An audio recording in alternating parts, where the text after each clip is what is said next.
Welcome back. Welcome back. Let me know if you can see and hear me well. We'll try it again. Second stream.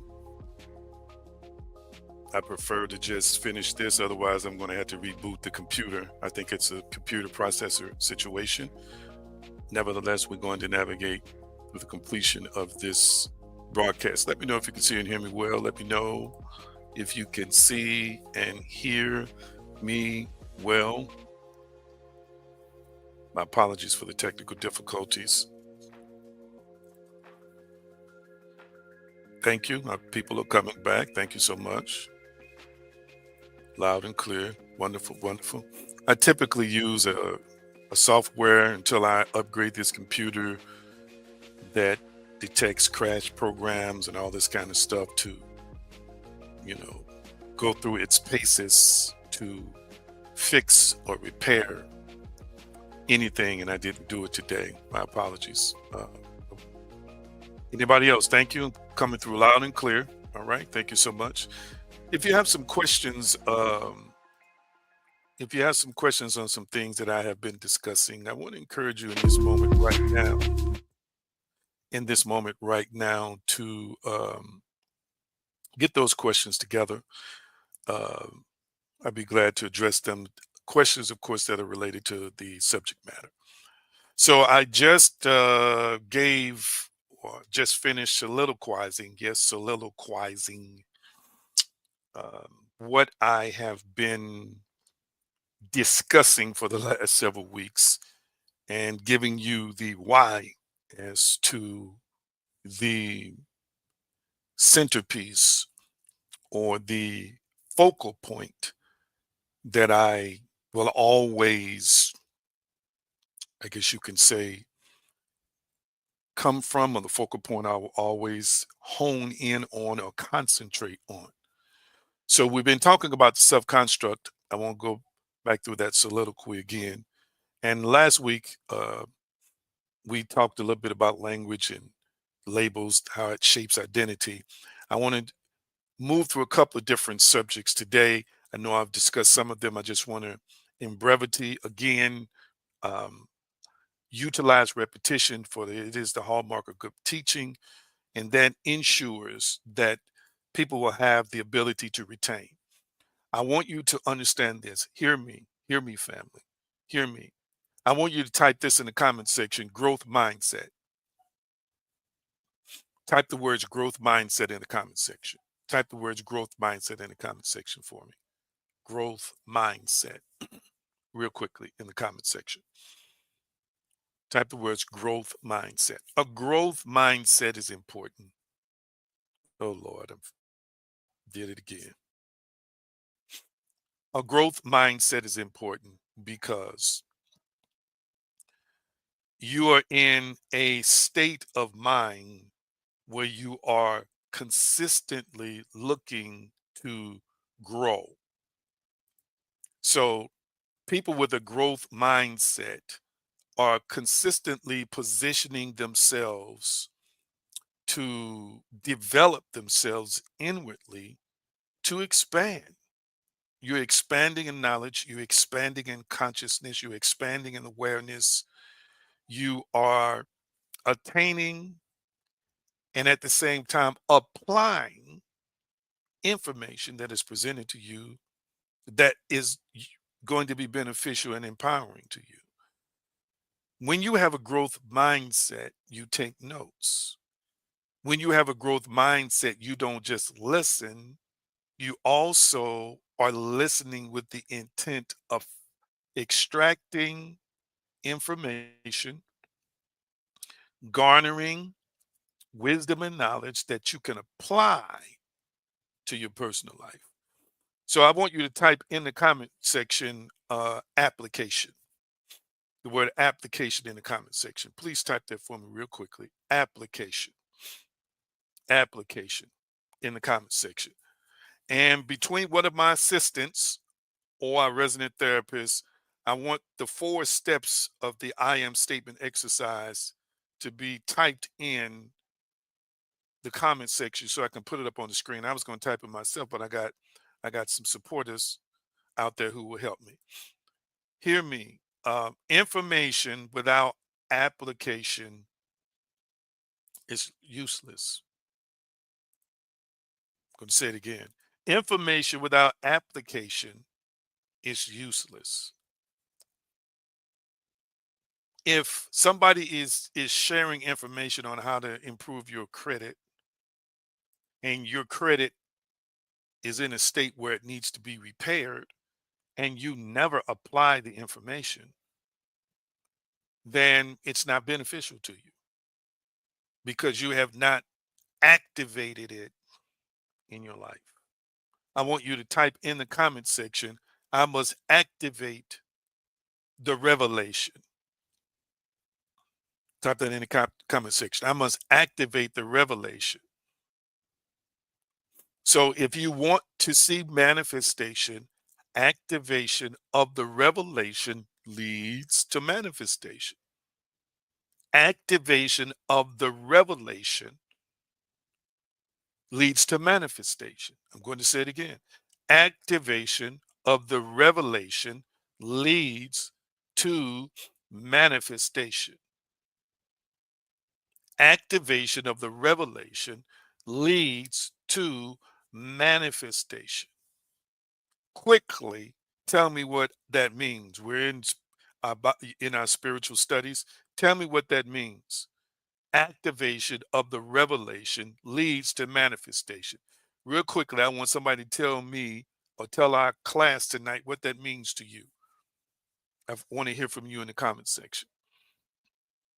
I want to hear from you in the comment section. Activation of the revelation leads to manifestation. Now, I know this appears to be off topic. It's really not. I'm just going to be me and just take my time and as skillfully as I can weave in the fabric of truth and principles and knowledge that's going to enhance our learning experience. Real quickly, what does it mean to you? Activation of the revelation leads to manifestation. Tell me real quickly what that means to you. What does this statement mean to you? Because again, what it means to you it's going to determine the impact, the efficacy, the effectiveness it has in your personal life. So, what does this statement mean to you? Activation of the revelation leads to manifestation. Real quickly, we're in class. Thank you. Trina says, I must activate the revelation. Anybody else? Anybody else? And the activation, family, of the revelation is through what I said earlier, is through application, or meaning applying it, utilizing it. So she gave the correct answer. We must activate the revelation. Hear me. So, if again, if you are sitting around your house and you have uh, prayed and meditated and seized a vehicle that you desire, okay, and it is revealed to you from within yourself, your spirit self starts saying to you, or drawing you, or leading you to a certain place,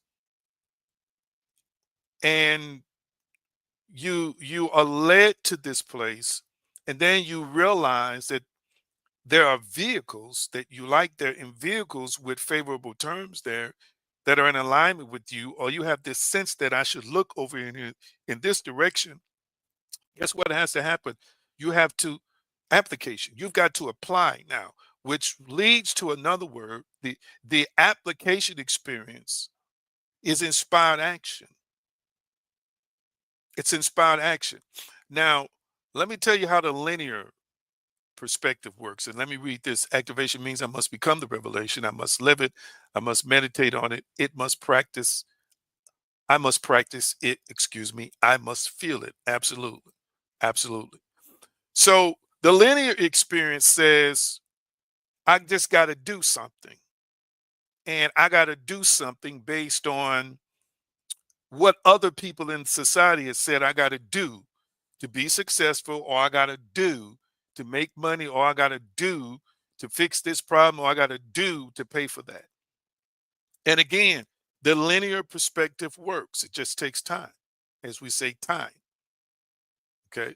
But what I want you to understand is that even the linear perspective, and your belief in the linear perspective, starts in your mind. It's based in your heart, it's based in your thinking, it's based in your imagination, it's based in the envisionment, or the envisioning, or the vision you have within yourself of what you believe to be true or false, what's unworkable, what's workable, what's doable, what's undoable. And so then people just do stuff. Oh, oh, let me try this. Let me just try to go to school for this. And I'm going to do this. Instead of pausing to spend time with the Creator, to spend time with themselves, and find something that aligns with them. And then after finding what aligns with them, sing whatever that career is, or whatever that educational discipline is, allowing it to resonate and speak to them through their meditation experience, through their prayer experience, then seizing it in a moment, seeing themselves doing it repeatedly. Did you catch what I said? If you do this process, what's going to end up happening is, then you're going to receive an unction. You're going to receive inspirational guidance to now act. So there's a lot of thinking and then acting without allowing inspired action to well up in you, to spring up in you. Hearing me?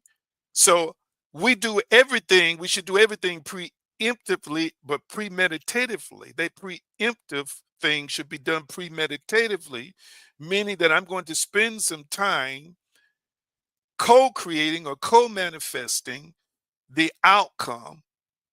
And I'm not going to just get up and chase it. No, that's a linear way again, and it works. But there's going to be a lot of failure in that particular vein, or in that from that particular philosophical approach, versus if you by faith seize it, if you by faith live it, if you by faith apprehend it, and then get quiet, and then allow yourself to be led as to what the next step is. So a lot of people have an idea and then they just automatically start putting stuff together. And then when it doesn't work because they didn't take the necessary steps, all right, to connect with it, to see it, to embody it, to become it, to live it. And then allow the creator, or allow the higher selves, or allow the spiritual mind to say, okay, here it is over here, or to guide them, or to push them in this direction, or to give them the nudge. Hear what I'm saying today? So I want to encourage you in this moment, if you're listening to me, this has just come out, it's not in my notes. I want you to recognize that the application of the information, or the application of the revelation, is key. It is key. So after you've heard teaching like this, and then you take the proper steps, family, to incubate it. At some point in time, you're going to be led to your answer, or you're going to come in contact with the resource that holds the solution.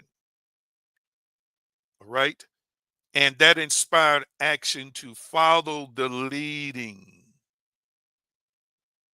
again, is going to take place after you have first inwardly applied the truths and the principles necessary. Neville Goddard calls it the bridge of incidents, for that bridge of incidents to take place to connect you from the invisible to the visible. All right. I didn't mean to get into all that. I just wanted to, felt led to touch on that right now. Beliefs as the blueprint of self. Let me touch on this again. So your self construct is tightly interwoven with your belief system. If you believe you're unworthy, unlovable, or incapable, your brain filters perception and experience to reinforce that script. Again, CBT, cognitive behavioral therapy, and neuroscience show that core beliefs influence the brain's attentional bias, emotional reactions, and decision making. In essence, sculpting your perceptual reality. Type this in the comment section. Core beliefs sculpt our perceptional reality. Type that in the comment section. Core beliefs sculpt our perceptional reality. Type that in the comment section. Core beliefs sculpt our perceptional reality. Plain and simple. They sculpt our perceptual reality. Now,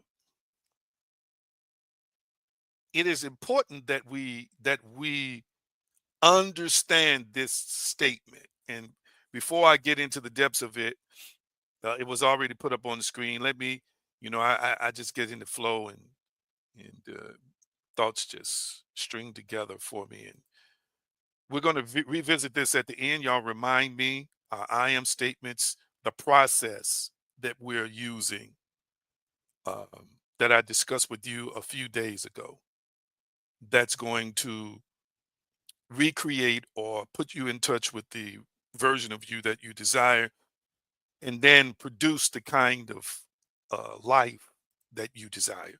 I'm going to get back into that at the end to make sure that people are participating in that challenge. Okay. So core beliefs sculpt our perception of reality. I know people think they're super objective. I know people say, I'm open to the truth. No, you're not really open to the truth. You're open to what you believe. And that belief, family, is going to create a reality for you. All right. And this is what I want people to understand. People prophesy from their core beliefs. They don't prophesy, hear me, family, purely from what the creator, the actual creator, is saying. They don't understand that whatever core beliefs they have adopted religiously or spiritually creates a boundary in their heart. Remember, I touched on that last year. Guard your heart, for out of it flow the issues of life. And I talked to you about the word issues. It literally means boundaries. And it's basically saying you need to keep tabs on your heart, because whatever's in your heart creates a boundary, it creates a perimeter, it creates a fence of sorts. People honestly think that their experience is many times a purely spiritual one, but what they don't know is that it is somehow some way attached to a core belief. That's why if it is downloaded or revealed to them, hear me, something outside of their core belief, they rebuke it or they resist it or they shut it down as not being truth. You know why? Because it's outside the boundaries of what they've been conditioned to accept this truth, and so the brain will resist. Your nervous system will say this feels off, this don't feel right, this feels evil. What you're having is a neurological experience, not a spiritual. You didn't hear what I said. I feel this in my spirit. This don't sound right. This sounds foreign. This sounds demonic. You're not having a spiritual experience, you're having a neurological one, because it is your core belief that's speaking to you in a narrator's voice. It's speaking to you in an inner voice. Watch this, an inner authoritative voice that is shouting loud to you. Resist it. Don't accept it. This can't be true. Catch what I'm saying today. Hear what I'm saying today. So the self construct or the beliefs as a blueprint of self is a powerful thing. All right. In spiritual psychology, this is often referred to as the egoic identity, a false self created from wounds, conditioning, and fear, which mask the deeper self, the soul, or the essence. Okay. So I want you to type these two words in the comment section: false self. False self.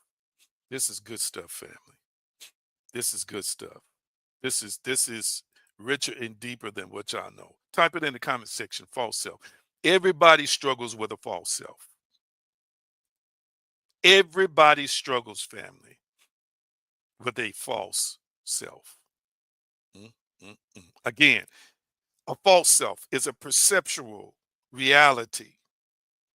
Again, that is from our core beliefs. And these core beliefs, again, exist in the place that we think. And it's going to create a whole paradigm to create reality, to shape reality, to manifest our experiences, again, based on core beliefs. And this false self is constructed, this identity that uh, takes over. And it is from our response to being wounded. It is from our response to traumatic events. It conditions us. It is from our response. Fear is a response.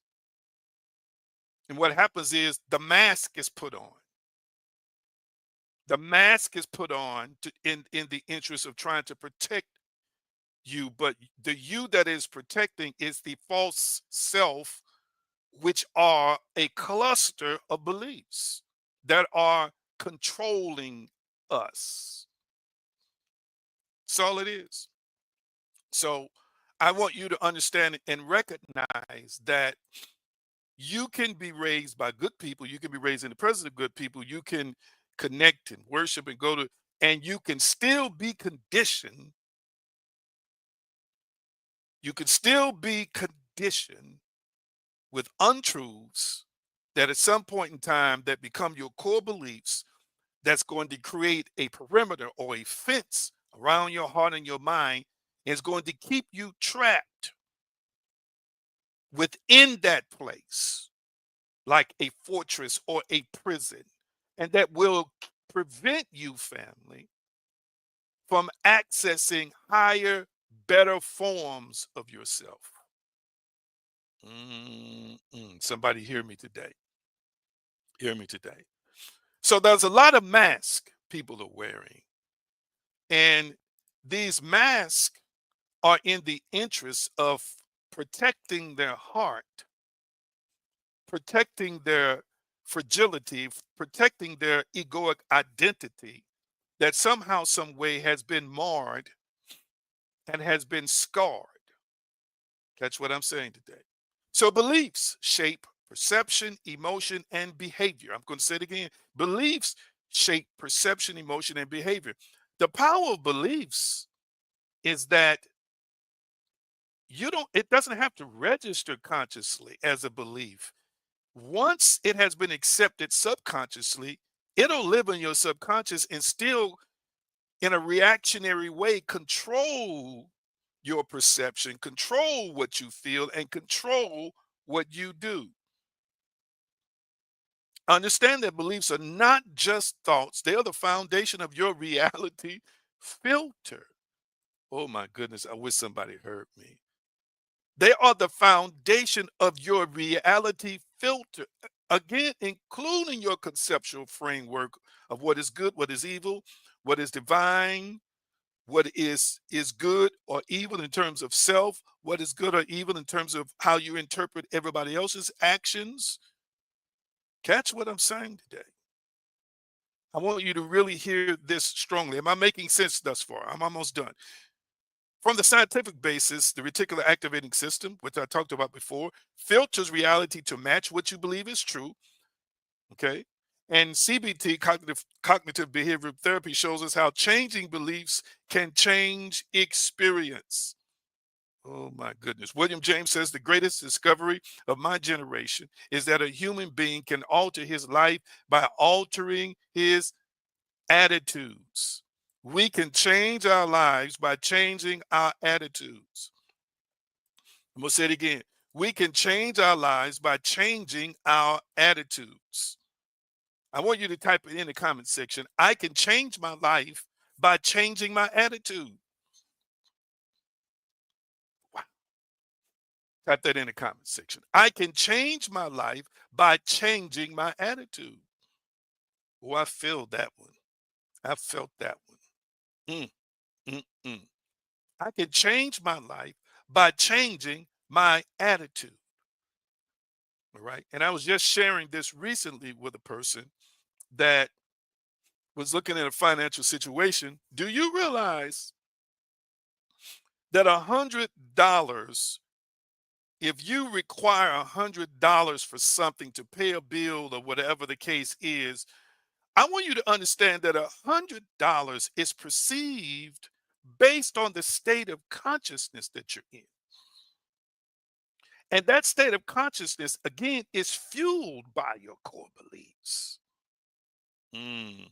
So if you have a scarcity mentality, if you have a mentality that this is just so hard, this is just so difficult, or if you're worn down and tired from life's journey and you see the $100 as a huge challenge or something that's imposing or something that is an enemy, something that is difficult, or something that represents struggle for you, a lifetime of struggle for you, hear me, then the way you process it coming into being or it manifesting or being fulfilled or being fulfilled or having it filled or acquiring it is going to be different than a person who's in the gratitude, who's in the knowing in terms of the identity that it's according to my faith, so be it unto me, knowing that I am powerful, knowing that I have access to the Creator, knowing that I have access to abundance, knowing that my needs are already supplied from a joyful place. Hear me, from a detached place, basically saying, I know that this $100 is necessary. I have already seen and prayed that it's done. And guess what? I don't care after that. Yes, I care in the sense that I want it fulfilled, but I don't care in the sense that I'm obsessed with it and I'm going to micromanage it. And I'm not going to interpret it in such a way that it is more powerful than me. I'm not going to make it a juggernaut. I'm not going to make it a giant. I'm going to see it as already done. And then I'm just going to go on about my way knowing that it's done and say, it happens, it happens. If it don't, it don't. I'm still good. When you look at your situations from that state of consciousness, it's a whole lot easier to face it. It's a whole lot easier to deal with it. Come on, talk to me. I'm not on Facebook. Am I getting any likes and hearts right now? I hope I'm getting some likes and hearts because this is like changing if you embrace it. So it's like I was telling the person it was a different amount, but it's the same $100. It's just $100. In this case, I'm using it's just $100, or it might be it's just a home, or it might be it's just tuition, or it might be it's just healing that's necessary in my body, or it might be it's just a car note that needs to be paid. Catch what I'm saying. If you're operating in that state of consciousness that knows exactly who and what you are, know that you are abundant, know that you have permission, hear me, to exercise your spiritual authority and spiritual power. Matthew 9:29, according to your faith, be it unto you. The Buddha says, what you think, you become; what you feel, you attract; what you imagine, you create. And I always like to share principles trans religiously or across the religious spectrum, because I want you to understand that there is consistency and symmetry and alignment when it comes down to many of these subjects on faith and divinity and so forth and so on. But what's necessary is Romans 12 and 2. It's what's necessary is transformation of mind. And transformation of mind is directly dealing with the self construct or the belief, the blueprint of our identity. Hear what I'm saying today. These teachings, the stuff I'm talking about right now, affirms that belief precedes manifestation and internal alignments shapes external reality. Oh, goodness gracious. I want you to understand right now that in the biblical text, the old called the Old Testament, Abraham was required to believe, because belief, faith precedes manifestation. Hear me. Faith is a reality that already exists internally, spiritually, and metaphysically before it takes shape and form physically. Anything you ever do is done in here first. Wow. And I'm going to do an extended series on faith based on the blog that I released. I believe it was last week. I'm going to take next week and release the next installment, because I want to take my time extracting nutrients from the blog. And if you haven't read it, go to patreon.com/AG Green now.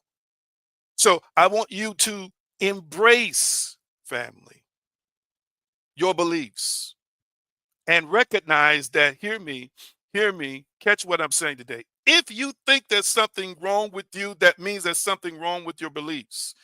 If you think there's something wrong with your life, that means there's something wrong with your beliefs. Watch this. I'm going to take it a step further. If you think that other people are the problem, that means there's something wrong with your beliefs. Ooh, wow. Did you catch that?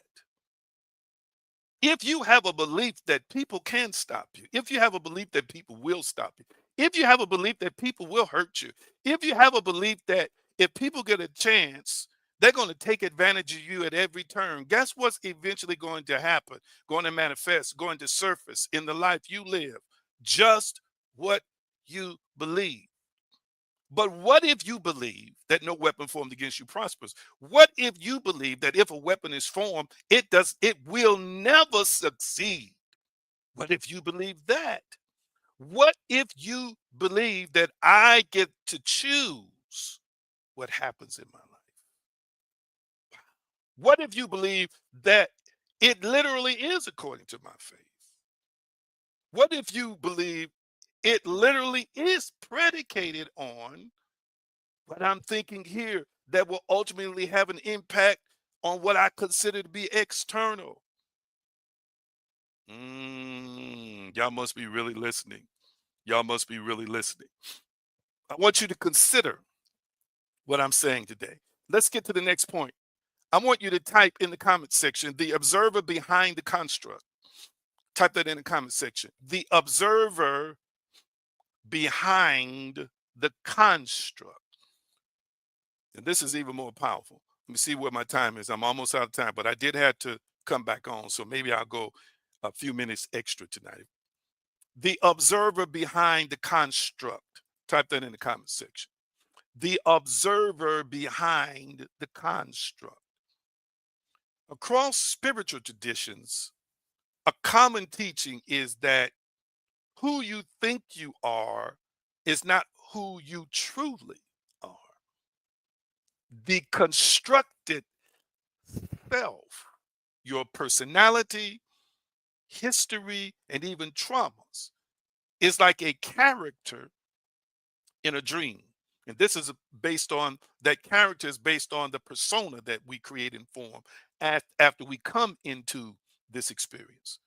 The real self is the observer. Hear me. The awareness in which all thoughts and experiences rise. I'm going to say it again. The real self is the observer. The awareness, family, in which all thoughts and experiences arise. What if you were really an observer? And what if, as an observer, you had to deal with all kinds of thoughts, all kinds of inner scenarios, all kinds of uh, psychological conceptual frameworks, fear,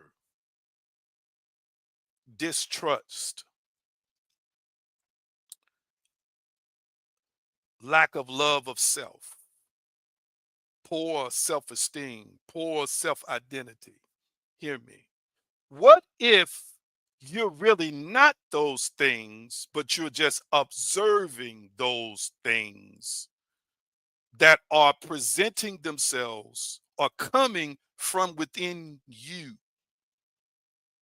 In Vedanta philosophy, this is called Atman, the true self untouched by experience. The Upanishad says, when the mind is silent beyond weakness or non concentration, then it can enter into a world which is far beyond the mind, the highest end quote.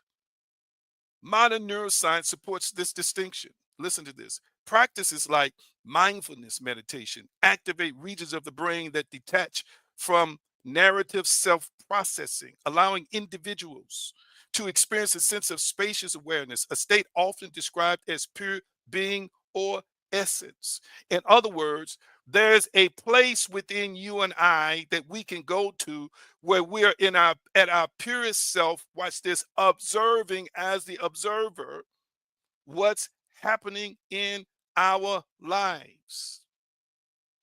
Wow. You, family, think you are your thoughts. If you embrace and accept those thoughts, then those thoughts are the things that you give credence and power to. But what if you're just an observer? What if you get to pick and choose? What if you get to decide what stays and what goes? Mm, mm, mm. What if you can reshape your inner self and your inner image and your image inner narrator to defy the ego? Because the ego is the mask built from wounds, roles, and fears. Beneath it is the true self, pure awareness. Oh my goodness. Pure awareness. Hear me. This is why self-stigmatization and accepting other people's stigmas of you is very damaging. Hear me. Because you become the thing that they say you are. You embrace it as the observer, that because I feel this way and I appear to have evidence that support I'm not this, that, and the other, and because other people appear to present evidence that support that I can't ever get anything right, that I'm always in a situation where I need something, where I'm always picking the wrong people and picking the wrong friends and making the wrong decisions. Come on here. If you, as the observer, embrace that as you, then it operates by your permission as you. But what if you realize that I am truly an observer who gets to choose whether I accept these opinions and identities of myself or not? Michael A. Singer from The Untethered Soul says, "You are not the voice in your head, you're the one who hears it." And this is even an extension of what I taught before, because that voice in your head represents you, family. But watch this.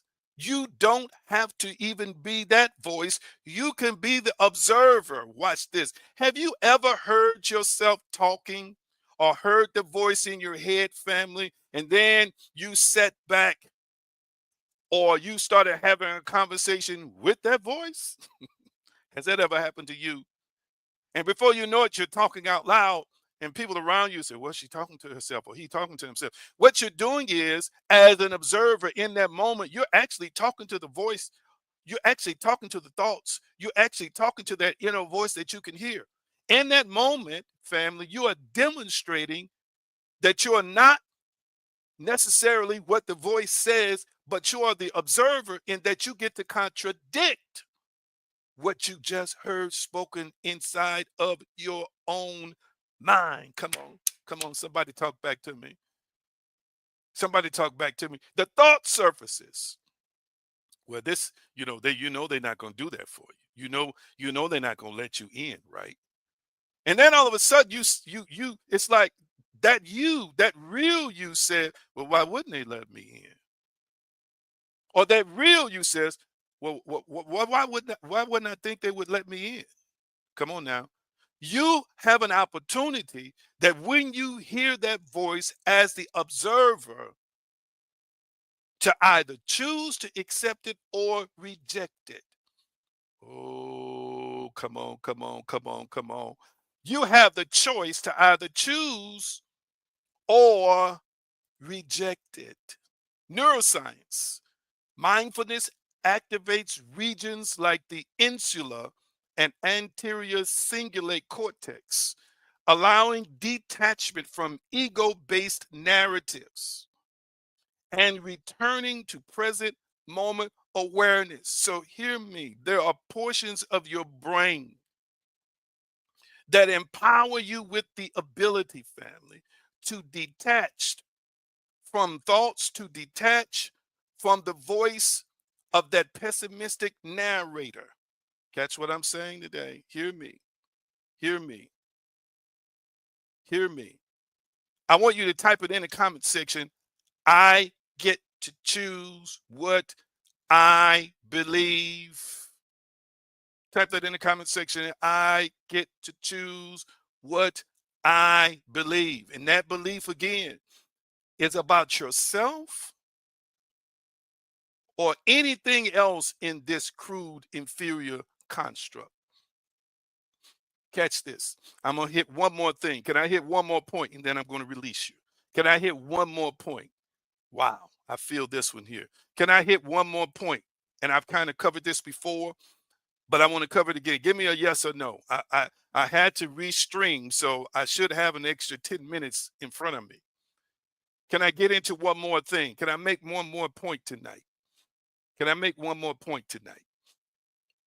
I want to make one more point. I want your permission to do it though, real quickly, because I need y'all to hang on in here with me. All right. Thank you. Thank you. I got a yes. I got a yes. Check this out. I've touched on this before, but I'm going to expand a little bit tonight. The self, see the self as a process, not a person. Oh my goodness. All right. See the person, see the self as a process, not a person. Philosopher Daniel Dennett refers to the self as the center of narrative gravity, not an object, but an organizing principle. Buddhist psychology sees the self as anatta or non self, meaning non local, a temporary aggregation, watch this, of thoughts, memories, sensations, and desires. Sam Harris, a neuroscientist and philosopher, says the self is a story we tell ourselves and believe. But what I want you to understand is this doesn't mean that you are nothing or aren't anything. It means you are not the fixed thing you think you are, because you are a flowing field of awareness capable of stepping beyond old narratives into new realities. I want you to catch what I'm saying right now. I want you to uh, type it in the comment section. I want you to type this in the comment section. You ready? Type this in the comment section. I am a temporary aggregation of thoughts, memories, sensations, and desires. Let me put it up because that's a lot. I am a temporary aggregation.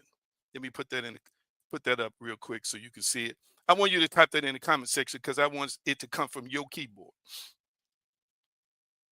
I am a temporary aggregation of thoughts, memories, sensations, and desires. I am a temporary aggregation of thoughts, memories, sensations, and desires. Now, catch this. This is what I want to say about this. I'm going to break it down a little bit further. Too many times when we don't think the way we want to think, or we find ourselves in a situation where we messed up or we failed, we honestly define ourselves in permanence or by permanence, family, in that moment. It's like what you just did or what you just failed at or what you just couldn't accomplish, the test you just failed or the relationship that just failed or the bad situation you were just in or the physical problems you're having. People will literally define themselves in the moment as if this is permanent, as if this is it. I want you to understand that you are constantly in a state of flux. This is proven scientifically. And you're constantly in a state where you are aggregating new things. You're constantly in a state where you are filtering or dealing with memories. You're constantly in a state, family, where you are dealing with circumstances and situations. To the extent that you are adapting, some of people are evolving, but it's not static. It's fluid, it's kinetic, it's constantly moving. What I want you to understand in this moment is that if you define yourself by this failure as if the epic, sad, or disappointing situation that just happened to you is who you are now and who you will always be, family, then you will continue to show up in the world every day, exhibit and demonstrate this behavior. Watch this. And with your faith, continue to create scenarios and situations that you are this bad, unapproved, disapproved, watch this, failure, or that you're ugly or whatever. You're not beautiful. You're not handsome. You're not intelligent. You're not prosperous, whatever. You will continue to show up every day because you define yourself by one experience or a set of experiences not giving yourself enough grace to understand that by simply changing your thoughts, you can change your state of consciousness. By simply changing your thoughts, watch this, you can change who you are literally in a now moment and not even be the same person you were 5 minutes ago. Oh my goodness. According to 2 Corinthians 5:17, if you're in the Christos, Christ, you're supposed to be a new creation. All things are supposed to be passed away. All things are supposed to become new. This is talking about the inward portion of our being regenerated and renewed. Watch this, which is superior to the physical side of ourselves. But in this particular moment, you get to literally be a new creation. Hear what I'm saying today. Hear what I'm saying today. So I want you to recognize that who you are now, family, doesn't mean you're going to be that tomorrow. Ooh, I want you to type this in the comment section. I've got to give myself grace in this space. Oh my goodness. Or I've got to give myself grace in this present place. That's better. I've got to give myself grace in this present place. All right. I've got to give myself grace in this present place. You've got to learn how to understand that you're not supposed to define yourself by one experience or 10 experiences. Hear what I'm saying today. Because even right now, while I'm speaking, family, even right now, while I'm speaking, if you are embracing and you start applying what you hear me speak today, you've already shifted to a different version of yourself. And again, what is deceptive is what we consider to be solid reality or solidity, because I'm looking, watch this, at a monoform, or I'm looking at the form of a person physically. Hear me, and I see them show up with the same eyes. I see them show up with the same nose and lips. I see them show up with the same ears every day. Catch what I'm saying? And I think that just because the physical form looks the same, that they are the same person. Come on now. Even the biblical text says, though the outward man perish, the inner man is renewed day by day. Inwardly, renewal, regeneration, watch this, an alteration is taking place, not really just spiritually, but psychologically, emotionally, soulishly. Come on, Nis, imaginatively. Hear me, shifting and changing. So people will mistake the fact that they saw you in those same clothes 2 weeks ago and think you are the same person, but they don't realize that you have already shifted, you've already changed. Come on here. You've already had an alteration or a permutation that took place inwardly. Watch this, because your beliefs shifted, your core beliefs changed. Hear me. And when your core beliefs change, you change. When your core belief changes, your reality changes. When your core belief changes, the things that happen in your life must align with what has changed in you. I hope somebody's hearing what I'm saying today. So while you're judging yourself harshly, while you're beating yourself up, understand that this is not the permanent you.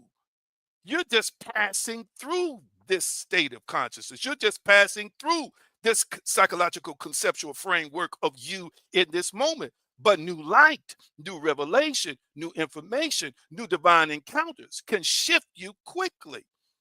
I love the Old Testament stories. For example, about Jacob in the Hebrew Yaakov, whose name is changed to Israel. It's an indication, hear me, of a shifting, an internal shifting, a identity shift. The change of the name is to align with the new identity. Catch what I'm saying today. One encounter can change you. One experience can change you. Moving one thing around in your life can change you. Discarding certain thoughts and certain feelings, certain emotions, certain traumas. Come on now. resisting certain beliefs that have damned you and destroyed you and led you down the wrong paths way with the wrong relationships and the wrong, maybe drug infested experiences, the wrong kind of company. Come on now. A shifting of one thought can literally change you. Oh my goodness. Don't ever let anybody imprison you in a moment of weakness, in a moment of error. Come on now. In a moment where you didn't get it right, in a moment where you were not the best version of you. Catch what I'm saying today. Because if you've learned, then you've already changed. If you've learned, watch this, you've already shifted into a reality where you are a better version of yourself. Oh, I feel that. As somebody said in my Shanda now. I'm going to say it again. You are not a fixed thing, not the fixed thing. You think you are. You are changing right now as I am speaking. My goodness. There are some things I sense moving around in you while I am talking to you. There are some wonderful, wonderful transformations and evolutions that is being birthed in you while I'm speaking because you're starting to realize, watch this, hear me. Everybody who's watching me has the ability. Let me show you from a cosmetic external standpoint what I'm saying. Right now, that everybody who's watching me has the ability to go to what they call a beauty shop, to go to what they call a barber shop, or do it themselves. Hear me. Change their hair, change their complexion, change their clothing, and look like a different person within 30 minutes, a different person within an hour. Some of y'all can look like a different person in 5 minutes by making a few adjustments with makeup, a few adjustments with shaving or a haircut, a few adjustments with a hairstyle, a few adjustments with changing your clothes. Catch what I'm saying today. You will look totally different. You can go from light to dark depending on what makeup you put on, or dark to light depending on what makeup you put on.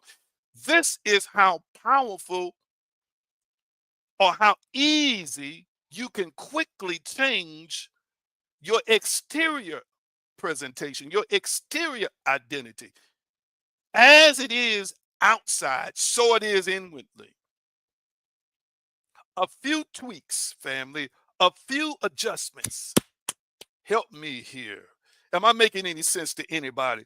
A few shifts in your core beliefs, a few shifts, come on now, in what you may have considered to be truth that you've got to trade in from religion to spirituality. A few things in changing who you hang with, changing who your inner circle is. Come on now, changing what you're reading and changing what you're watching.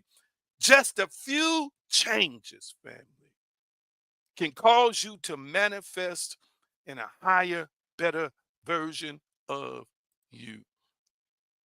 Mm, mm, mm. The inward man, family, is being renewed day by day. Oh my goodness. I hope somebody's hearing what I'm saying right now.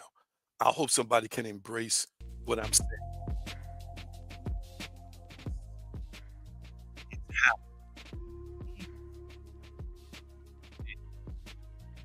Be ye transformed by the renewing of your mind. And I declare and decree the deep implantation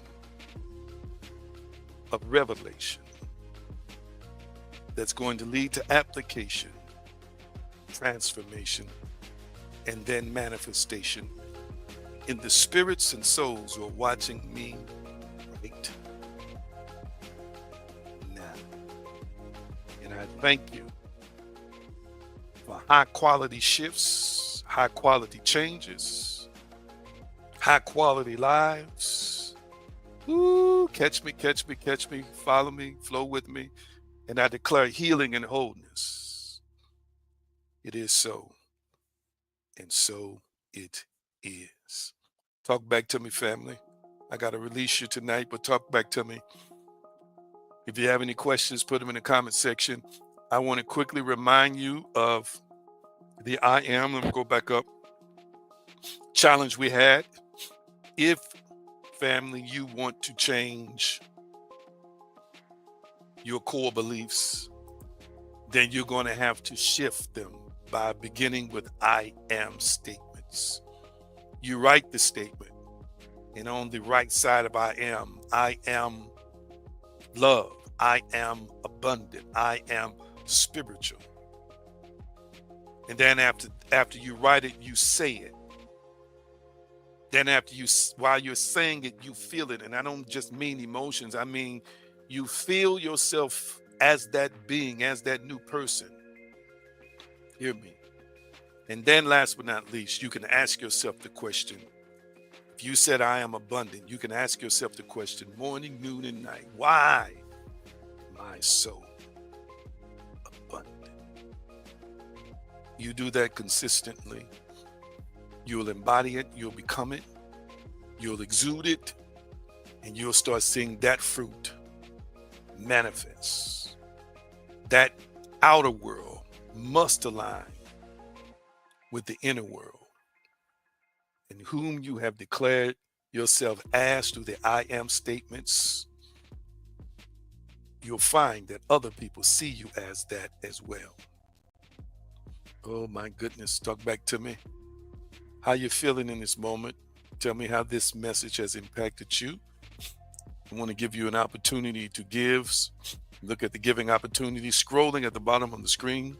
And I thank you for your donations, your I love yous in advance. And don't hesitate to leave me a message, any kind of personal message you want to leave me, or any prayer request while you're giving. All right. Thank you so much. He says, empowered and full from the teaching. Thank you. Thank you. Yes, never allow anybody to make you a prisoner of the moment. Some of y'all are still answering to a you that's been dead for 2 years, don't even exist no more. You're still answering to the actions that you made from a year ago. People are still treating you like you're that same person. You've grown, you've changed, you've shifted. No, that's because you're not static. You're constantly evolving. You're constantly shifting. Hear me. That self-construct. Do not allow yourself to be held hostage by an old self-construction. Make it known with your behavior that I am something new and I am something. Woo! Come on, let's do it one more again, family. Type it in the comment section. I am powerful. Come on, type it in the comment section. I am powerful. I want you to feel it. I want you to sense it. I want you to know it.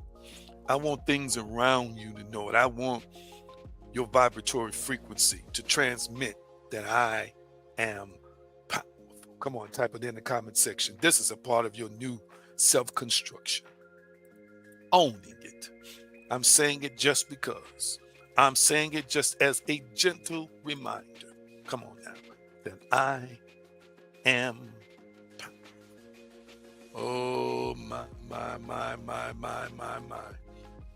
And I thank you for the empowerment, for the strength. I agree with all of you all that your spiritual needs are met. Your mental and psychological needs are met. Your physical needs are met. Your social needs are met. Your family needs are met. Your romantic needs are met. I am in agreement with you now that as he thinketh in his heart, so is he. Know that you know within that I have a divine partner and the creator, source, and sustainer who desires and has permitted me to be the greatest version of me. And I have life, and that more abundantly. Oh my goodness, I sensed it so strong. Sense is so strong. Thank you so much for sharing your wonderful, wonderful feedback. Who's participating in the I Am Challenge? Again, we started it last week. Check in right now before I release you. Who's been doing it? Who's been participating in it? By chance, you haven't been doing it, come on, join us. Come on, join us. We have to apply this teaching, and these are exercises. These are exercises that will show you that you have been given permission to co-create the life that you're living. Who's been participating in the I Am Challenges? Come on. I Am Challenge, I should say, real quickly. Talk back to me. Speak up. Speak up. Speak up. Or hold your peace. Talk to a brother. Where are you with that? I want you to start using. See, it's not, I don't want you to just absorb without application. That revelation needs application, because that application is then an activation. Thank you so much. Anybody else been participating? If you fall off, just get back on. All right? And continue to apply what you're hearing. Because we don't just want to be listeners, we want to be doers. And the way we do is to apply what we have learned. All right? Love you so dearly. Again, at the bottom of the screen are the giving opportunities. You may not have it today, it's fine, just whenever. I appreciate your thoughts and your consideration in all that you do, contributing to this. And you are empowered, good measure, pressed down, shaken together, and running over. As you give your time, your love, and even of your substance to me in this platform. Appreciate you. I adore you. If you just came on, make sure you go back to the beginning of this one. I'll erase the first one and listen to this teaching on tonight. Shalom, shalom, peace, wholeness, and prosperity. Nothing missing and nothing broken. You are powerful. You are blessed. You are abundant. It is so. So it